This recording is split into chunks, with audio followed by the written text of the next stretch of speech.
عرب کے ماحول میں بیوی سے اظہار عشق عیب، معشوق سے اظہار عشق فخر۔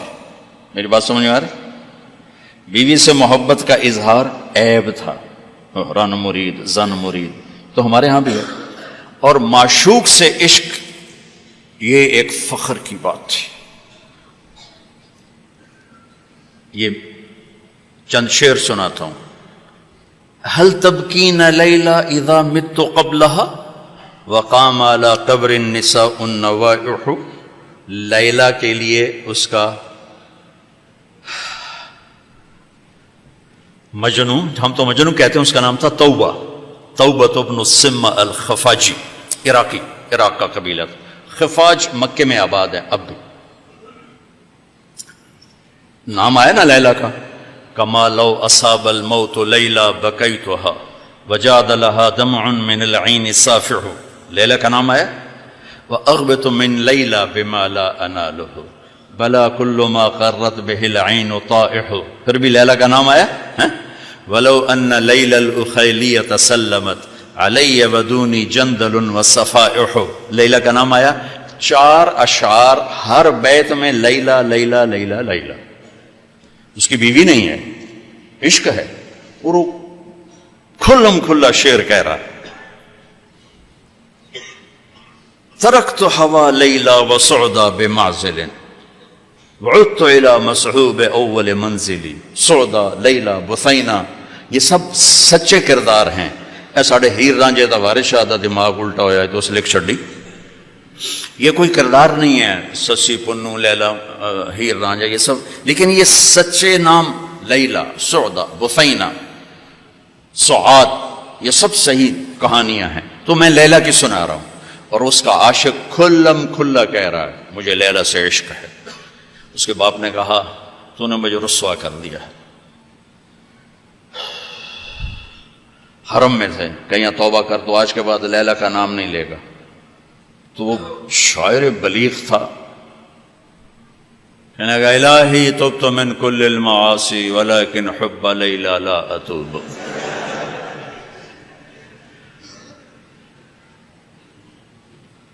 اللہم لا تسلبنی حبها ابدا ویرحم اللہ عبدا قال آمین۔ یہ 2 شعر پڑھ کے ابے کو سنا دیے کہ یا اللہ ہر گناہ سے توبہ، لیلا کی محبت سے نہیں، جو میری دعا پہ آمین کہے اس کا بھی بھلا کر دے۔ یہ میں نے آپ کو عرب کا ماحول بتایا۔ اس ماحول میں کسی کا کہنا مجھے بیوی سے پیار ہے جگر گردے کا کام۔ یہ بات سمجھ میں آ گئی؟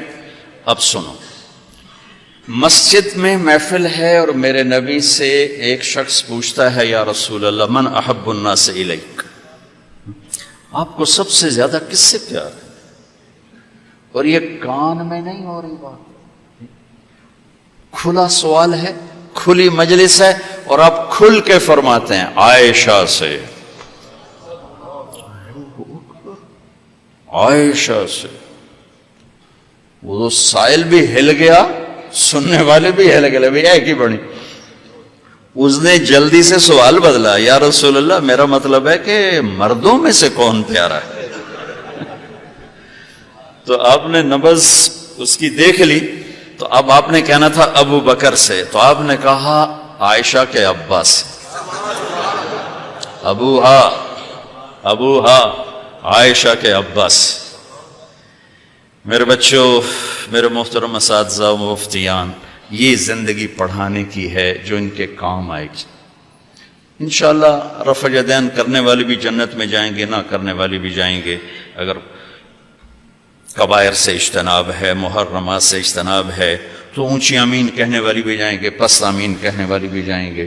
یہ تو مختلف ہی چیزوں میں جنت جہنم کا پھر معیار نہیں رہ جاتا، پھر اولا غیر اولا کا معیار رہ جاتا ہے۔ لیکن جو چیزیں میں آپ کو زندگی کی بتا رہا ہوں، ان پر جنت اور جہنم کے فیصلے ہونے والے ہیں۔ تو اپنے گھروں کو اگر آباد کرنا ہے تو اپنے نبی والے خوبصورت اخلاق اپناؤ، جس سے میرا گھر آباد ہوگا، آپ کے گھر آباد ہوں گے۔ ایک آیت سنا دیتا ہوں جس میں پوری زندگی موجود ہے۔ ہن لباس لکم وانتم لباس لہن، تمہاری بیوی تیرا لباس ہے۔ یہ اس سے تشبیہ ہے. آپ کا کیا خیال ہے؟ میں ابھی کپڑے بدل کر آیا ہوں، اس پر میں چائے گراؤں گا؟ خود سالن گراؤں گا؟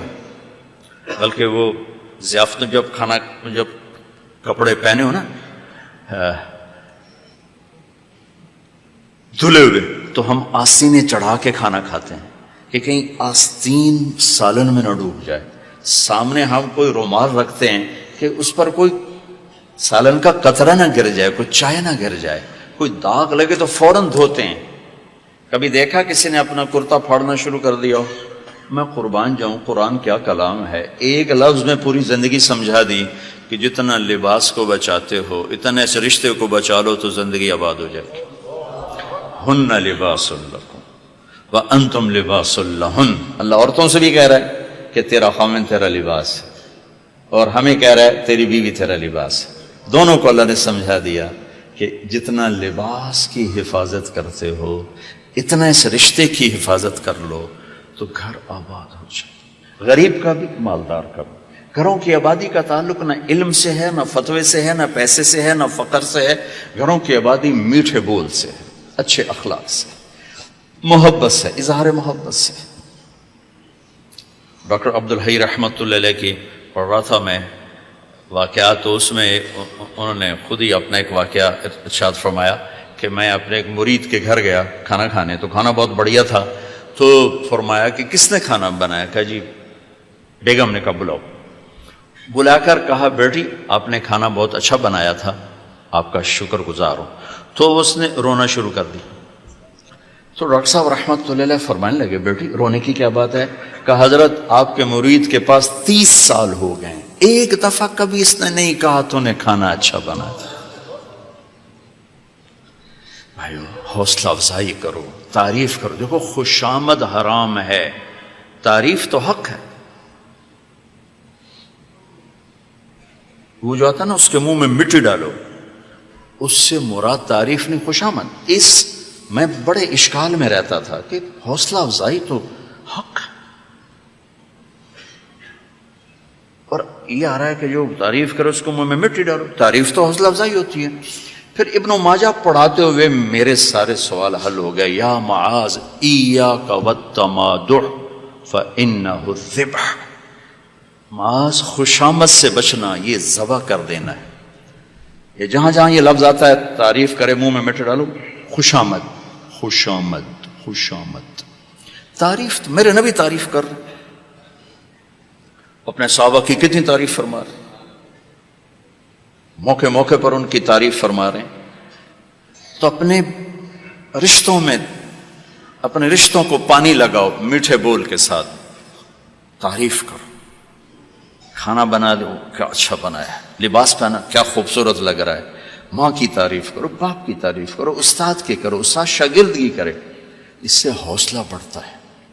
خوشامد حرام ہے، تعریف میرا حق ہے، آپ کا حق ہے. میں آپ کی کوئی تحریر دیکھوں، آپ کا کوئی تقریر دیکھوں، آپ کی کوئی چیز دیکھوں تو میرے ذمہ ہے کہ میں آپ کی حوصلہ افزائی کروں.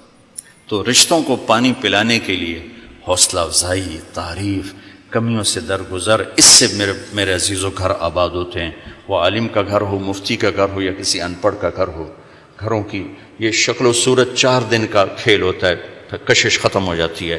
لیکن حسن سلوک، حسن اخلاق ایسا حسن ہے جو ہمیشہ چڑھتے سورج کی طرح چڑھتا ہے، کبھی ڈھلتا نہیں. سورج تو نصف النہار پہ آ کر ڈھل جاتا ہے، اخلاق کا سورج موت سے بھی نہیں ڈھلتا ہے، یہ چڑھتا جاتا ہے چڑھتا جاتا ہے. تو اپنے گھروں کو آباد کریں حسن سلوک کے ساتھ، حسن اخلاق کے ساتھ. میرے نبی حضرت میمونہ کے گھر میں تھے. آپ رات کو پیشاب آیا، باہر نکلے، پیچھے آنکھ کھل گئی اماں جان کی، دیکھا بستر خالی، چکر دے دیا ان کو. سوکن پنے نے کہنے لگی اچھا میری باری میں مجھے چھوڑ کر دوسری بیوی کے پاس چلے گئے. وہ سوکن پن کنڈی لگا دی. اللہ کے نبی آئے، دروازہ بند. آپ نے دستک دی، میمونہ دروازہ کھولو. کہا میں تو نہیں کھولتی. آپ نے کہا کیوں؟ کہا مجھے چھوڑ کے دوسری بیوی کے پاس چلے گئے. کہا اللہ کی بندی انی حاقن، حاقن کہتے ہیں زور سے پیشاب آیا. کہا مجھے پیشاب آیا تھا بڑے زور کا. کہا کوئی پیشاب نہیں، مجھے پتا ہے آپ کہاں گئے ہیں. وہ حضرت عائشہ پیشاب ہو رہا تھا. تو آپ نے کہا اب میمونہ انا رسول اللہ، میں اللہ کا رسول ہوں، صرف تیرا خاوند نہیں ہوں، میں کیسے خیانت کر سکتا ہوں؟ پھر ان کو کرنٹ لگا، ہوئی پہلے وہ سوکن پنا آئے گا تھا، سوکن، کن کسے کہتے ہیں؟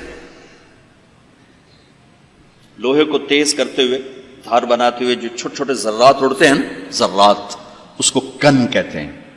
آنکھ میں پڑ جائے نا تو آنکھ آدمی تڑپ جاتا ہے، تو جس کی آنکھ میں 100 ذرے پڑ جائیں اس کا کیا حال ہوگا؟ یہ ہے 100 کن، 100 کن اس سے ہے کہ آنکھوں میں 100 ذرے پڑ گئے، بشر ہے۔ تو انہوں نے کہا، آپ نے کہا میں اللہ کا رسول ہوں، میں خیانت کر سکتا ہوں؟ پھر تو جا کے نا دروازہ کھولا ڈرتے ڈرتے، تو اللہ کے نبی مسکراتے ہوئے آئے اور آ کر اپنے چارپائی پہ لیٹ، ایک لفظ ایک لفظ۔ میرا عزیزو، یہ میرے نبی کی خوبصورت زندگی ہے جس میں یہ سارے دروس موجود ہیں۔